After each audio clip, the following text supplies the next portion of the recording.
ભાવનગર શિક્ષણ જગતને લજાવતા દ્રશ્યો જોવા મળ્યા। જેસર તાલુકાની શાળાના દ્રશ્યો આવ્યા સામે।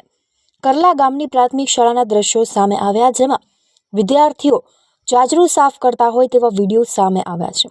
બાળકો પાસે ચાજરું સાફ કરાવવામાં આવતા વાલીઓમાં ભારે રોષ જોવા મળ્યો હતો। વિદ્યાર્થીઓએ વાલીને ફરિયાદ કરતા મામલો સામે આવ્યો।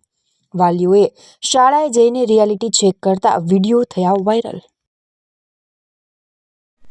આજે છોકરાઓ મને કહે છે કે અમારા સર આચાર્ય સર મારી પાસે સંડાસ બાથરૂમ સાફ કરાવે છે।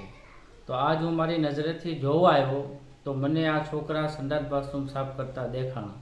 હવે બળજબરદસ્તી કરાવતા હોય તો આપણે ખબર નહીં, તો છોકરાઓને પૂછી લો, એનો વિડીયો પણ આપણી પાસે છે, આપણે દેખાડી દઈશું।